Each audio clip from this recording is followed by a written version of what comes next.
வள்ளுவர் வாக்கு ஜோதிட நேயர்கள் அனைவருக்குமே அன்பான வணக்கம். நான் ரவினா. இன்றைய நேர்காணலில் நம்மோடு இணைந்திருக்கக்கூடிய சிறப்பு விருந்தினர் பாரம்பரிய திருவள்ளுவர் குலவம்சம் பிரசன்ன ஜோதிட ஞானி டாக்டர் சுப மாரிமுத்து அவர்கள் நம்மோடு இணைந்திருக்கிறார். அவரிடம் கேட்பதற்கு நிறைய விஷயங்கள் இருக்குது. வாங்க அவங்க கூட சேர்ந்து நிறைய விஷயங்களை கேட்டு தெரிஞ்சுக்கலாம். சார் வணக்கம். வணக்கங்கம்மா. எப்படி சார் இருக்கீங்க? நல்லா இருக்கேங்கம்மா. Super sir. அனைவருக்கும் வணக்கம். பாரம்பரிய திருவள்ளுவர் குலவம்சம் பிரசன்ன ஜோதிடர் சுப மாரிமுத்து திருப்பூர்லேருந்து இந்த பதிவு உங்களுக்காக. சரி, இப்போ இன்னைக்கு இருக்க காலகட்டத்தில் எல்லாருமே நட்சத்திரம், ராசி இதை வச்சு நிறைய விஷயங்கள் சொல்லிட்டு இருக்காங்க. ஏன்னா மனிதர்கள் சந்திக்கக்கூடிய பிரச்சனைகள் அவ்வளவு இருக்குது அப்படின்னு சொன்னால் அதுக்கு மாற்று கருத்தே கிடையாது. பிறந்ததுலேருந்து வளர்ந்து அவங்களுடைய கடைசி காலம் வரைக்கும் நட்சத்திரம், ஜாதகம் இதை வச்சு தான் அவங்களுடைய வாழ்க்கையே தொடர்ந்து ரன் ஆகிக்கிட்டு இருக்குது. ஒவ்வொரு நட்சத்திர நேயர்களுக்குமே நீங்கள் நிறைய பலன்கள் கொடுக்க போகிறீங்க. ஸோ இதில் முதல்ல இருக்கக்கூடிய நட்சத்திரம் யார் அப்படின்னு பார்த்தீங்கன்னா அஸ்வினி நட்சத்திரக்காரங்கள். இந்த அஸ்வினி நட்சத்திரக்காரங்களுக்கு நீங்கள் பலன் சொல்கிறதுக்கு முன்னாடி இந்த அஸ்வினி நட்சத்திரக்காரங்கள் எப்படி இருப்பாங்க, அவங்களுடைய குணாதிசயம் எப்படி இருக்கும்? சரி, ரொம்ப சந்தோஷம். அதாவது அம்மா அற்புதமான ஒரு கேள்வி கேட்டாங்க. பாருங்கள், இந்த உலகத்தில் நட்சத்திரம் கோடிக்கணக்கான நட்சத்திரம் இருக்குது. இந்த கோடிக்கணக்கான நட்சத்திரங்கள் நீங்கள் போய் நம்ம வீட்டில் மொட்டை மாடியில் போய் நம்ம கொஞ்ச நேரம் வானத்தை பார்த்து படுத்திருந்தோம்னா இந்த கோடிக்கணக்கான நட்சத்திரத்தை நீங்கள் பார்ப்பீங்க. இந்த கோடிக்கணக்கான நட்சத்திரத்தை நீங்கள் பார்க்கும்போது அதில் 27 நட்சத்திரத்தை அந்த காலத்தில் சித்தர்களும் முனிவர்களும் ரிஷிமார்களும் யோகிகளும் மகான்களும் அகோரிகளும் பெரிய பெரிய ஞானிகள் எல்லாம் இந்த வான சாஸ்திரத்தை பார்த்து இந்த 27 நட்சத்திரத்தை மட்டும் தேர்ந்தெடுத்திருக்காங்க. இந்த 27 நட்சத்திரத்தில் முதல் நட்சத்திரம் அசுபனி நட்சத்திரம். இந்த அசுபதி நட்சத்திரங்கிறது யார்? இந்த உலகத்தில் பாருங்கள், அசுபதி நட்சத்திரத்தில் ஒருத்தர் பிறந்திருக்கிறாங்க அப்படின்னு சொன்னால் அது ஏன் முதல் நட்சத்திரத்தை அசுபனியாக எடுத்தாங்க? நீங்கள் இன்றைக்கும் பாருங்கள், ஒரு ஆச்சரியமான ஒரு விஷயத்த சொல்கிறேன். இந்த அசுபதி நட்சத்திரத்தில் யாராவது ஒருத்தர் பிறந்தா அவங்க கேது திசையில் தான் பிறந்திருப்பாங்க. இந்த கேது திசையில் தான் அவங்க பிறக்கணும். இந்த கேது திசை யார் அப்படின்னு கேட்டிங்கன்னா, கேது என்பது ஞானகாரகன். இயற்கையாகவே அசுபதி நட்சத்திரத்தில் பிறந்துக்கிறவங்களுக்கு ஞானம் உதயமாகும். அவங்களுக்கு அந்த கேதுங்கிறது ஒரு பெரிய ஞானிங்கம்மா, அதனால் ஞான உதயமாகும். அப்போ இந்த ஞானம் எங்கிருந்து வருது அப்படின்னு கேட்டிங்கன்னா, அவங்களுக்கு மட்டும் அமோனிசிய பவர். அமோனிசிய பவர்னு என்ன அப்படின்னா, கடவுள்கிட்டேருந்து பிரபஞ்சத்திலேருந்து கிடைக்க வேண்டிய சக்தியை அவங்கக்கிட்ட கரெக்டாக கடவுளுக்கு இவங்களுக்கு டைரக்ட் டீலிங் உண்டு. அதனால தான் கேது என்பது ஞானகாரகன், கேது என்பது மோட்சகாரகன். இந்த ரெண்டுமே ஞானமும் மோட்சமும் கேதுவோட கண்ட்ரோலில் போயிடுச்சு. அதனால தான் முதல் திசை அந்த காலத்தில் ஞானிகள் எல்லாம் முறையாக இந்த கேது திசையில் தான் ஆதி காலத்தில் பிறந்திருக்காங்க. அதனால தான் சித்தர்கள் ஆனாங்க. சித்தர்கள் ஆகிறதுக்கு என்ன ஐதீகம்னா, ஆன்மீகத்தை கடைப்பிடிச்சி இந்த உலக மக்கள் நலனுக்காக ஏதாவது ஒரு நல்ல விஷயத்தை செய்யணுங்கிறதுக்காகத்தான் இந்த ஆன்மீக நட்சத்திரத்திலேயே முதல் நட்சத்திரம் அசுபனி. இந்த அசுபனி நட்சத்திரம் அசுத்தாமன் பிறந்த நட்சத்திரம். இந்த அசுத்தாமன் பிறந்த நட்சத்திரங்கிறது உங்கள் வாழ்க்கையில் எங்கே இருக்குது அப்படின்னு கேட்டிங்கன்னா, ஜாதகத்தில் அந்த வீட்டில் பாருங்கள், மேச ராசியில் தான் பிறந்திருப்பாங்க. முதல்ல இவங்களோட வீடு பார்த்திங்கன்னா எப்படி இருக்குன்னா, அசுபதி நட்சத்திரம் மேசராசிக்கார் வீடு பார்த்திங்கன்னா ஒரு சராசரியாக ஒரு கிராமத்தில் வாழ்ந்தாங்கன்னா இந்த வீடு பள்ளமாக இருக்கும், இல்லை ரோட்டுக்கு பள்ளம், இல்லாட்டி வீட்டுக்கு பள்ளமாக இருக்கும். ரெண்டாவது, அவங்களோட வீட்டில் பார்த்திங்கன்னா அசுபதி நட்சத்திரக்கார வீட்டில் சித்தர்களுடைய படங்கள் இருக்கும். ரெண்டாவது, ஆன்மீகத்தினுடைய பழைய புராணங்கள், ராமாயணம், மகாபாரதம் இந்த மாதிரி பழைய நூல்கள் எல்லாம் அவங்க வீட்டில் இருக்கும். ரெண்டாவது, அசுபதி நட்சத்திரத்தில் பிறந்துக்கிறவங்க பிறக்கும்போதே கேது திசையில் அவர் பிறந்திருப்பார். அவர் பிறந்து தலையெடுத்து ஆன்மீகத்துக்குள்ளே போனதுக்கப்புறம் தான் அந்த குடும்பமே ஒரு மாற்றத்துக்கு வரும். அப்போ தெய்வத்தினுடைய சப்போர்ட்டு, அனுகிரகம் எல்லாமே அசுபதி நட்சத்திரக்காரர்களுக்கு உண்டு. அவங்ககிட்ட பாருங்கள், அசுபதினா கேது, கேதுன்னா விநாயகர், விநாயகருடைய வாகனம் யானை, யானையோட பலம் யானைக்கே தெரியாதான் அப்படின்னா பாருங்கள். ஓகே, என்னங்கம்மா? Okay sir. யானையோட பலம் யானைக்கே தெரியாதுங்களா? ஏன் அப்படின்னு கேட்டிங்கன்னா, யானை பெரிய, நம்மளை விட பெரிய உருவம் இல்லைங்களா? ஆனால் அந்த பெரிய உருவம், ஆனால் ஆனைக்காரு வளர்த்துறவர் பார்த்திங்கன்னா சின்னதாக ஒரு குச்சி வச்சுட்டு அந்த ஆனை பக்கத்தில் நிற்கிறாரு. அத்தச்சோடு யானை அந்த குச்சிக்கு சத்தியத்து கட்டுப்பட்டு அந்த யானை அந்த குச்சியை நீட்டினா அது உட்காருது, எந்திரிக்குது. அப்போ அவ்வளோ பெரிய சத்தியத்து கட்டுப்பட்டுருக்குதுன்னா அதனால தான் அசுபதி நட்சத்திரக்காரர் சத்திய வாக்கு கொடுத்தா காப்பாற்றுவாங்களாம். அதனால தான் அந்த யானை வந்து சத்தியத்துக்கு அந்த குச்சி வந்து குழிக்குள்ளே இறக்கி விட்ருவாங்களா. யானையோட வரலாறு தெரியும் இல்லைங்களா. யானையை வந்து நம்ம மனிதர்கள் சொன்னபடி கேட்கணும் அப்படின்னா, ஃபஸ்ட்டு ஒரு பெரிய குழிக்குள்ளே வந்து யானை இறக்கி விட்ருவாங்களாம். யானை இறக்கி விட்டு, இந்த நான் சொல்கிறதெல்லாம் நீ செய்யணும்னு சொல்லி, இந்த குச்சிக்கிட்ட வந்து சத்திய வாக்கு வாங்குவாங்களாம். அதனால் அந்த குச்சிக்கிட்ட வந்து அந்த யானை வந்து கடவுள்கிட்ட நமஸ்காரம் பண்ணி, அந்த குச்சிக்கு சத்தியம் பண்ணி கொடுத்தாச்சுன்னா, அந்த குச்சி என்ன சொல்லுதோ அதை அப்படியே யானை கேட்குமா. அதனால தான் அந்த குச்சி கட்டுப்பட்டு அந்த யானை நிற்கிறதுக்கு காரணம். ஒரு தடி போட்டால் தாண்டாதுங்க. ஓகே. அதுபோல் அசுவதி நட்சத்திரக்காரு சத்தியத்துக்கு கட்டுப்பட்டவங்க. அவ்வளவு சீக்கிரமாக வாக்கு கொடுத்தா காப்பாற்றிடுவாங்க. அவ்வளவு சீக்கிரம் சத்தியத்தை வந்து என்றைக்குமே கொடுத்ததை காப்பாற்றுவாங்க. சத்தியத்தை காப்பாற்றாமல் இருக்க மாட்டாங்க. அதுபோல் தான் இந்த விநாயகருடைய வாகனம். இப்போ இந்த அசுவதி நட்சத்திரத்தில் யாராவது பிறந்தா இருக்கிறதுலையே மருத்துவ நட்சத்திரம் எதுன்னு கேட்டிங்கன்னா அசுவனி தான். ஓகே. அசுவதி நட்சத்திரக்கார கையில் மருந்து வாங்கி சாப்பிட்டா குணமாயிருமாங்க. ஏன்னா கேது என்பது மருத்துவம். அந்த கேதுங்கிறது ஞானகாரகன்.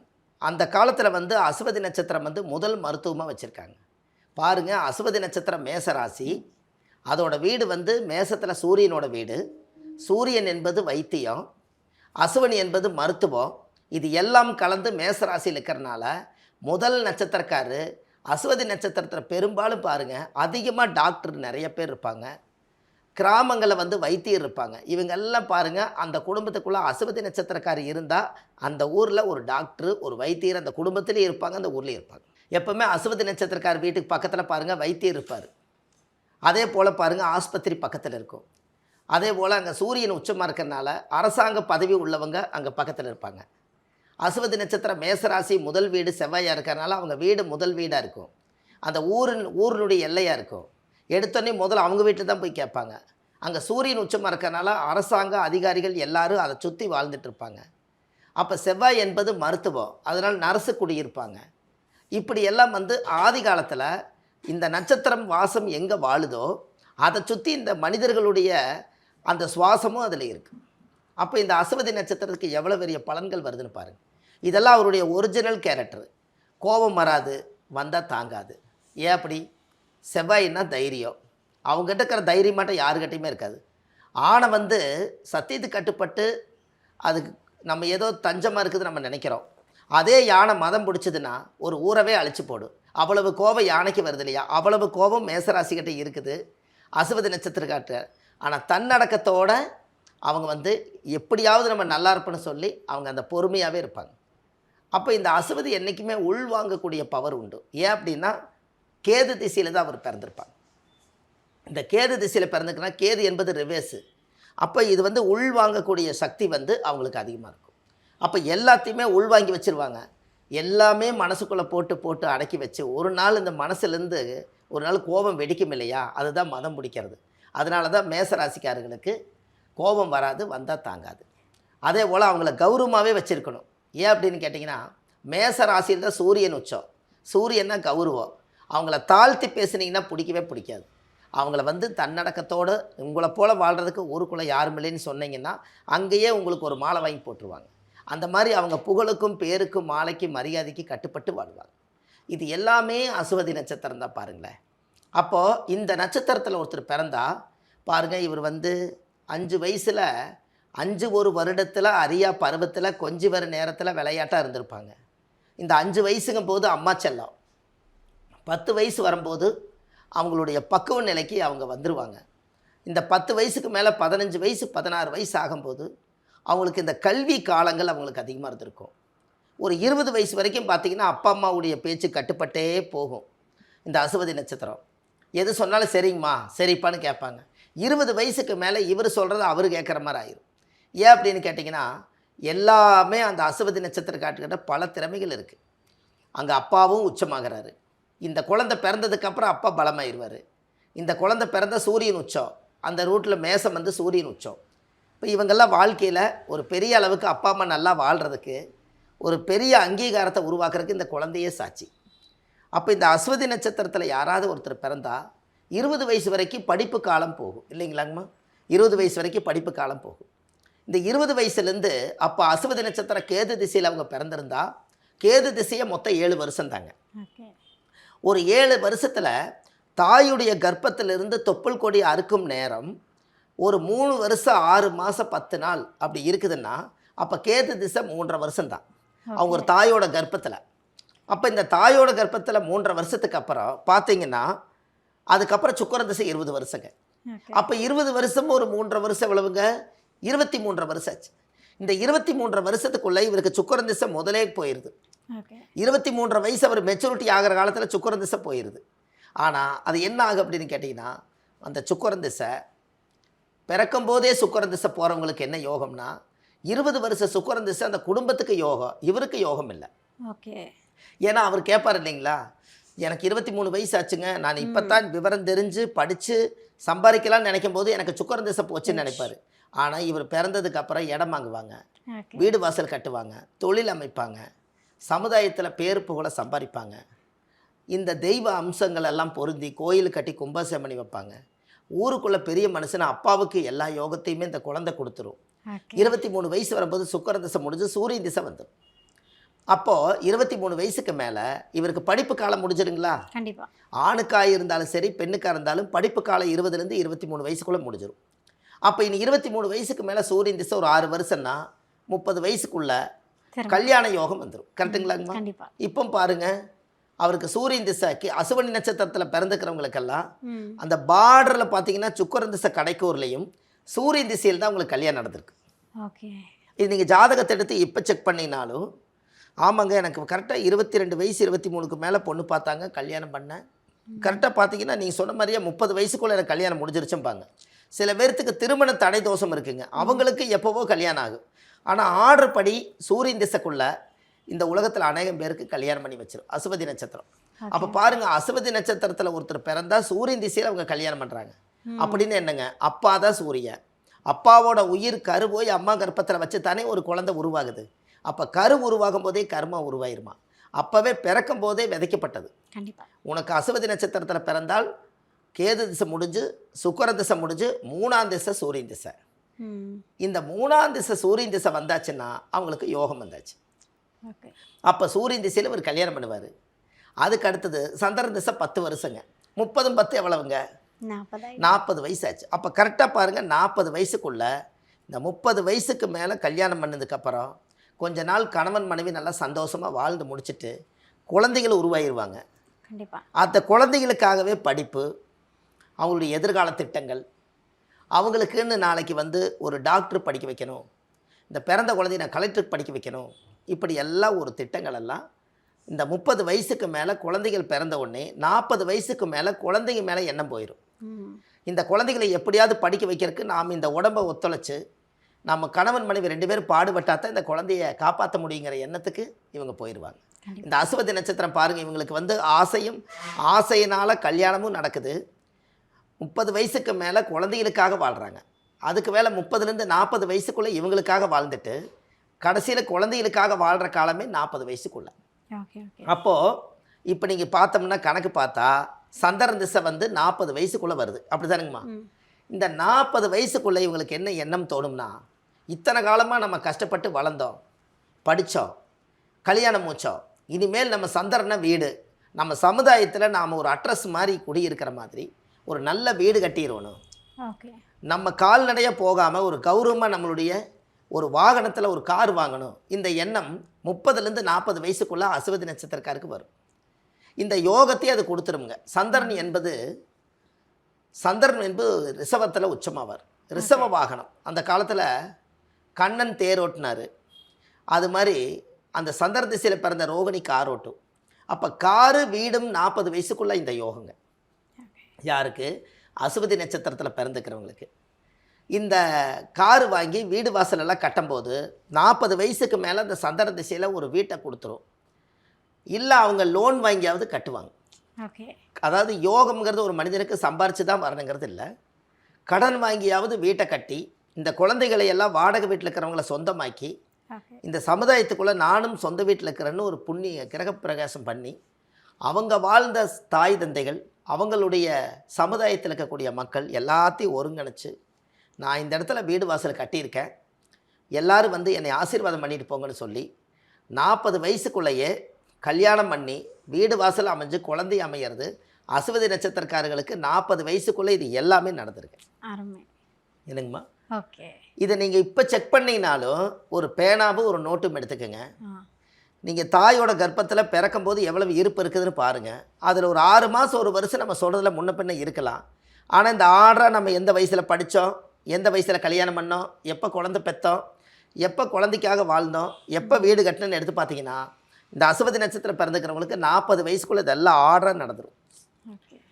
இது பெரிய மிராக்கள் தாங்க. கண்டிப்பா, கண்டிப்பா. என்னங்கம்மா? இப்ப பிறந்ததுலேருந்து 40 வயசு வரைக்கும் என்ன அஸ்வதி நட்சத்திரத்துக்கு நடந்திருக்கு அப்படின்ட்டு ஆமாம். ஒவ்வொரு விஷயம் துல்லியமா போட்டு வச்சிருக்கீங்க. ஆமாங்கம்மா. ஓகே. அது நல்ல விஷயங்க. அப்போது 40 வயசுக்கு மேலே இப்போ பாருங்கள், குழந்தைகள்லாம் பிறந்துருச்சு, அவங்கள படிக்க வச்சுட்டு இருக்கிறாங்க. இப்போ கரண்ட்டில் 40ல் குழந்தைகளை படிக்க வச்சுட்டு இவங்களும் வேலை வெட்டி செய்கிறாங்க, அறிவுபூர்வமாக யோசிக்கிறாங்க. இப்போ 40 வயசுக்கு மேலே சந்திர திசை முடிஞ்சோடனே செவ்வாய் திசை ஒரு 7 வருஷங்க. அப்போ 47 வயசுங்கும் போது செவ்வாய் திசை வந்துடும். 48 என்பது ஒரு மண்டலம். இந்த செவ்வாய் திசை வந்தோடனே மறுபடியும் இவங்க பூமி வாங்கிறது கொஞ்சம் நாளைக்கு எதிர்காலத்தில் இவங்க வீடு கட்டிட்டாங்க. இந்த செவ்வாய் திசை வந்தோடனே எதுக்கு பூமி வாங்குவாங்கன்னா 2 குழந்தைகளை பெற்றுருவாங்க.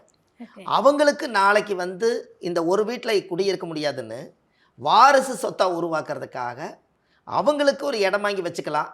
அவங்க கல்யாணம் வரும்போது ஒரு வீடு கட்டி கொடுத்துட்டு அவங்க நிம்மதியாக வாழ்ந்துக்குவாங்கன்னு செவ்வாய் திசையில் ஒரு பூமி வாங்குவாங்க. செவ்வாய்னா பூமிகாரகன், அதனால் பூமி வாங்குவாங்க. அந்த யோகத்தை அது கொடுத்துருங்க.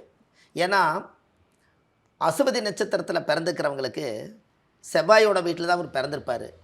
முதல்ல பிறக்கும் போதே இவங்க பிறந்து கொஞ்ச நாள்லேயே ஒரு பூமி வாங்குவாங்க. அந்த செவ்வாய் திசையே வரும்போது மறுபூமி ஒன்று வாங்குவாங்க. எப்போவுமே 2 கரையை 3 கரையை அசுவதி நட்சத்திரக்காருக்கு நடக்கும். அப்போ இந்த பூமி தாயுடைய யோகம் முதல்ல அசுவதி நட்சத்திரக்காரர்களுக்கு உண்டு. அப்போது கரெக்டாக பாருங்கள், 47 வயசுக்குள்ளே அவங்க வாழ்க்கையில் கணவன் மனைவி சந்தோஷமாக வாழ்ந்து குழந்தைகளெல்லாம் பிறந்து மறுபூமி வாங்குகிற யோகம் வந்து 47 வயசுக்கு மேலே செவ்வாய் திசைக்கு அப்புறம் ராகு திசை 18 வருஷங்க.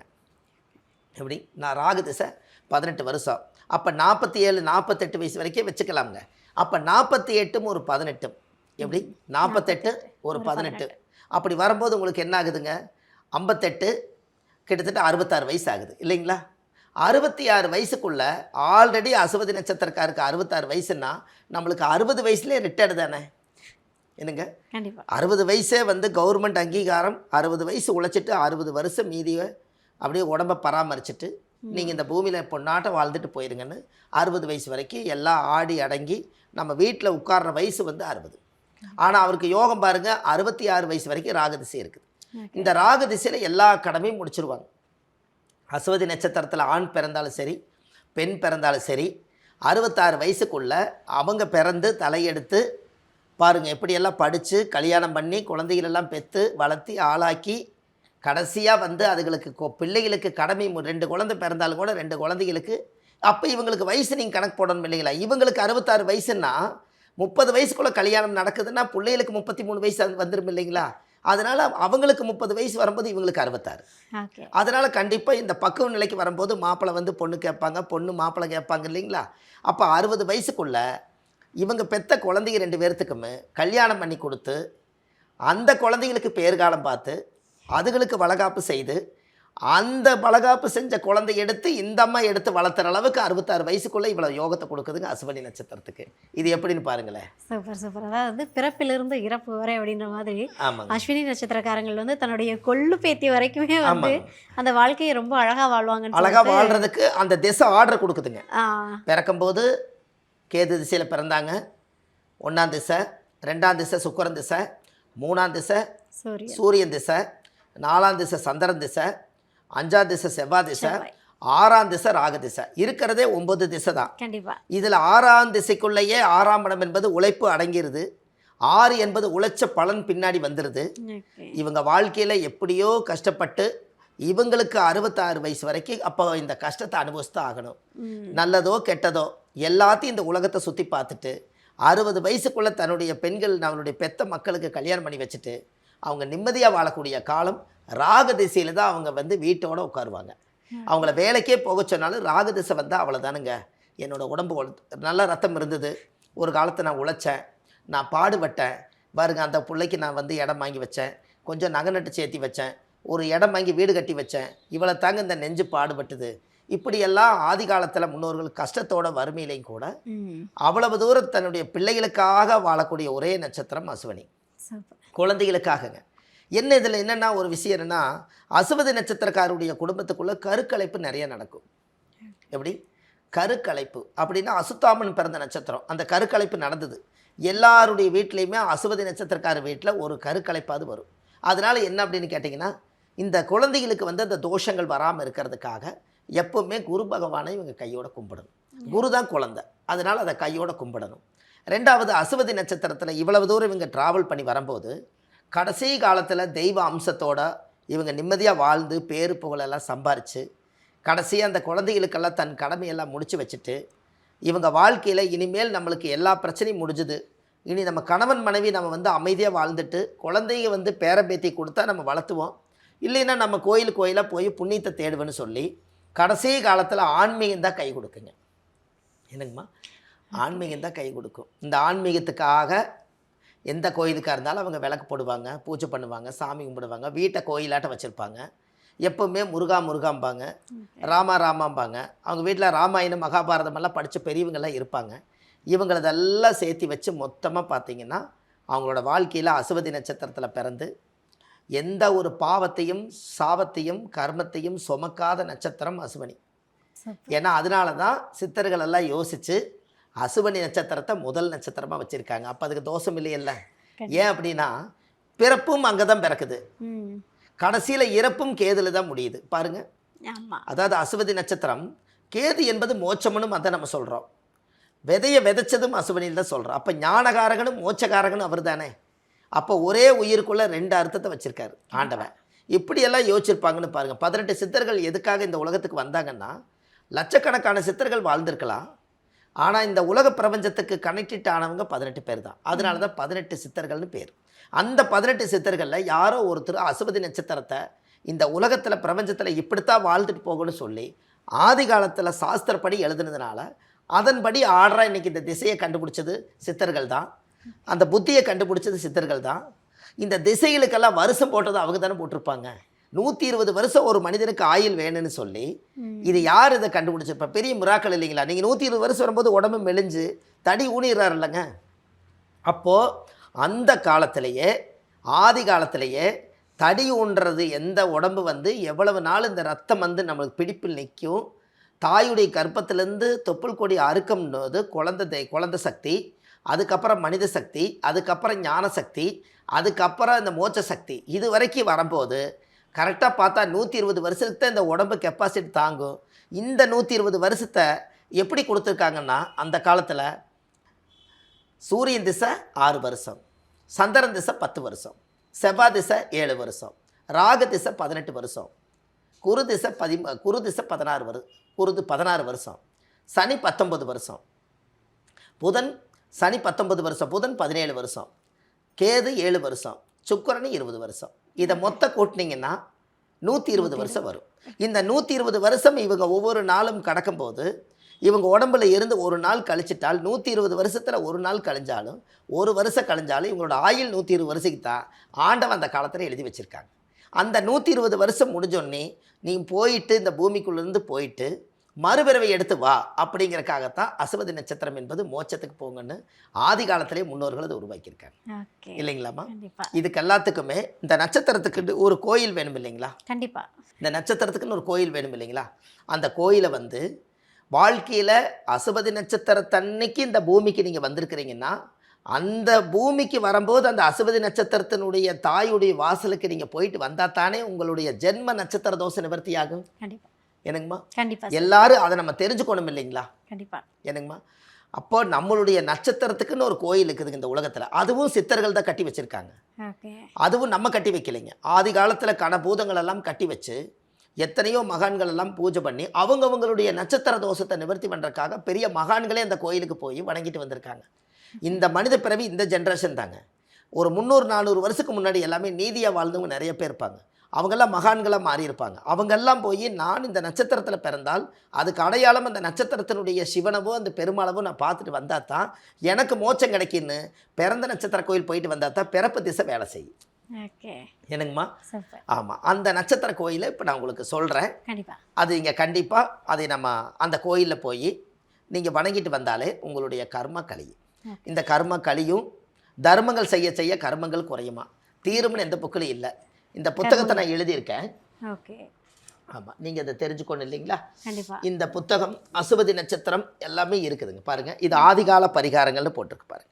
ஓகே. ஆதிகால பரிகாரங்கள். இந்த புக்கு வந்துங்கம்மா 1736 பரிகாரம். ஓ, இது சூப்பர் ஒரு பெரிய புத்தகம் தெரியுதுங்களாங்கம்மா? கண்டிப்பா. இந்த பாருங்க, ஆ. இது வந்து ஒரு பெரிய புத்தகம். முருகர் வந்து இது ஒரு காட்சி கொடுக்கறது மாதிரி. இதில் 1736 பரிகாரம் கொண்ட புத்தகம். இந்த புத்தகம் வந்து நம்ம பாரம்பரிய திருவள்ளுவர் குல வம்சத்தில் பிறந்து இந்த உலகத்தில் நம்ம என்னைக்காவது ஒரு நாள் இந்த பூமிக்குள்ளே நம்ம வந்து ஒரு நாள் போய் சேருவோம். அந்த சேர்ந்ததுக்கு அப்புறம் கூட நம்ம வாழ்றதுக்கு அப்புறம் இந்த புத்தகம் நம்மளுக்கு வாழு இல்லைங்களா? அதனால் ஆமாம், புத்தக வாழு. புத்திரம் பிறக்கும், புத்தகம் பிறக்குமா? எப்படிங்கம்மா? இன்றைக்கிலேருந்து நாளை குழந்தை பெற்றுக்கலாம், ஆனால் இந்த புத்தகத்தை பெற்க முடியுமா? அப்போ புத்திரம் பிறக்கும், புத்தகம் பிறக்குமா? அந்த புத்தகம் பிறக்க வைக்கணுங்கிறதுக்காக ஒரு 32 வருஷ ஜோதிட அனுபவத்தில் இந்த புத்தகத்தை எழுதி இந்த உலகத்துக்கு வந்து ஒரு சேவையாக சமர்ப்பணம் பண்ணியிருக்கேங்க. அந்த புத்தகம் இது ஆன்லைன்லேயே கிடைக்குதுங்க. இன்றைக்கி எல்லாருமே இதை வந்து ரொம்ப விருப்பப்படுறாங்க. 1736 ஆதிகால பரிகாரம் நீங்கள் சொல்கிறீங்களே, அப்போ கண்டிப்பாக இந்த புத்தகம் ஒவ்வொரு வீட்டில் இருக்க வேண்டியது. எழுதுறதுக்கு எவ்வளோ சிரமப்பட்டிருப்பீங்க. எப்படியாவது இந்த புத்தகத்தை வாங்கி நம்மளும் இந்த ஆன்மீகத்தை தெரிஞ்சுக்கணும், ஜோதிடங்களை பற்றி தெரிஞ்சு நம்ம வம்சத்துக்கு நம்ம தலைமுறைக்கு காப்பாற்றுறதுக்கு இதில் ஏதாவது ஒரு நல்ல விஷயத்தை படித்து நிறைய பேர்த்து காப்பாற்றோன்னு இந்த புத்தகத்தை இப்போ நிறைய பேர் ஆன்லைன்லேயே வாங்குறாங்க. இந்த கீழே போயிட்டு இருக்கிற நம்பருக்கு நீங்கள் கால் பண்ணிங்கன்னா இந்த புத்தகம் ஆன்லைன் 2 நாளில் உங்களுக்கு கிடச்சிரும். ஆமாங்க, இது ஒன்று உருவாக்கியிருக்கேன். அதே போல் பாருங்கள், இதுதான் அசுவதி நட்சத்திரம். இது புத்தகத்தை பாருங்கள் எப்படி இருக்குது. ரைட்டு, இது விட்டுருங்க. இவர் பாருங்கள், விஸ்வாமுத்திரர் தெரியுதுங்களாங்கம்மா? ஆமாம், விஸ்வாமுத்திரர் தெரியுதுங்களா? இவர் வந்து விஸ்வாமுத்திரர். இந்த விஸ்வாமுத்திரர் வந்து திருநெல்வேலி மாவட்டம் கூடங்குளம் விஜயாபதி விஸ்வாமுத்திரருடைய ஆலயம். அந்த இடத்துல தான் அவருடைய மூலஸ்தானம் இருக்குது. அந்த கோவிலுடைய இருக்கக்கூடிய விஸ்வாமுத்திரருடைய மூல மந்திரம் தான், மூல எந்திரம் தான் இது. இந்த எந்திரம் வந்து இதுவரைக்கும் யாரும் வந்து உருவாக்க முடியல. ஏன் உருவாக்க முடியல? இதோட ஆதி மூலம் தெரியல. அதனால் எந்திரம் இது வரைக்கும் இல்லை. அந்த கோவிலில் போய் பார்த்தா அந்த எந்திரமே இல்லை, ஸ்ரீ சக்கரம் தான் இருக்குதுங்க. அதனால் அவரவே ஸ்ரீ சக்கரத்தில் உட்கார வச்சு அந்த விஸ்வாமுத்திர பல லட்சம் வருஷங்கள் தவம் இருந்தவரை ஏன் இதை வந்து நம்ம செஞ்சு மக்களுக்கு வந்து இந்த விஸ்வாமுத்திர ஒவ்வொரு வீட்லேயும் உட்கார வைக்க முடியாது, நம்ம செய்வோன்னு சொல்லி இந்த விஸ்வாமுத்திரருடைய எந்திரத்தை முதல் முறையாக 2025 இந்த எந்திரத்தை வெளியிடுறாங்க. எல்லா மக்களுக்குமே இதை கீழே போயிட்டு இருக்கிற நம்பருக்கு இந்த மகா எந்திரம் இது அப்படியே கிடைக்குது. விஸ்வாமுத்திர மகாலிங்கேஸ்வரருங்க இவர். இதுக்குள்ளே மூலமந்திரங்கள் இவர் ஒரு ஜோதிடமே அடங்கி இருக்குதுங்க. இதுக்குள்ளே அவ்வளோ பெரிய சக்தி வாய்ந்த இது மூலமந்திரம். இழந்த சக்தியை மீட்டெடுக்கக்கூடியவர் விஸ்வாமுத்திரர். ராமருக்கே பரிகாரம் பண்ணவர் அப்போ விஸ்வாமுத்திரர். அப்பேற்பட்ட எந்திரத்தையும் இதை நம்ம தயார் பண்ணியிருக்கோம். எல்லாமே பாருங்கள், இந்த அசுவதி நட்சத்திரம் சொல்லும் போது இந்த பதிவே வருது இல்லைங்களாம்மா? இது வந்து மக்களுக்காக இதை செய்திருக்கேன். இப்போ நீங்கள் சொல்லிட்டீங்க அஸ்வினி நட்சத்திரத்தோடைய எதிர்காலம் எப்படி இருக்கும் எல்லாத்தையும் சொல்லிட்டீங்க. இப்போ நீங்கள் பேசும்போதே சொல்கிறீங்க இந்த கோவிலுக்கு போயிட்டு வாங்க, அவங்களுக்கு எல்லாமே வந்து நல்லதாகவே நடக்கும், கர்மா காலியும் அப்படின்னு சொல்லிட்டு ஒரு விஷயத்த சொல்கிறீங்க. இப்போ இந்த அஸ்வினி நட்சத்திரம் எந்த கோவிலில் போய் வழிபட்டால் வாழ்க்கை மாறும்? கண்டிப்பாங்கம்மா. அதாவது அசுவதி நட்சத்திரத்துக்கு வாழ்க்கையில் ஒரு சித்தர்கள் உருவாக்கணும் தானுங்க. அதாவது என்னென்னு கேட்டிங்கன்னா, அஸ்வதி நட்சத்திரத்துக்கு பிறவி மருதீஸ்வரர் கோயிலுங்க. இந்த பிறவி மருதீஸ்வரர் கோயில் திருத்துறைப்பூண்டியில் இருக்குதுங்க. திருவாரூர் போகிற வழியில் திருத்துறைப்பூண்டியில் இருக்குது. இந்த கோவிலில் போய் 5 விளக்கு தீபம், சுவாமிக்கு தேங்காய் பழம் மாலை கல்கண்டு வாங்கி அர்ச்சனை பண்ணி அந்த கோவிலில் சாமி கும்பிட்டு வந்தீங்கன்னா அந்த பிறவி மருதீஸ்வரருங்கிறது இந்த பிறவிலேயே இந்த கர்மாவை நிவர்த்தி ஆகலாம். அதனால் இந்த கோயிலுக்கு நீங்கள் போயிட்டு வரும்போது ஒரு பெரிய ஒரு வாழ்க்கையில் ஒரு சிறப்புங்க. ஒரு அடுத்த தலைமுறைகள் நம்ம நல்லா இருக்கணும் இல்லைங்களா? அதுக்காக இந்த பிறவி மருதீஸ்வரர் கோயில். வாழ்வது ஒரு முறை, வாழ்த்தட்டும் தலைமுறை. இந்த கோயிலுக்கு போயிட்டு வாங்க, நல்லாயிருக்கு.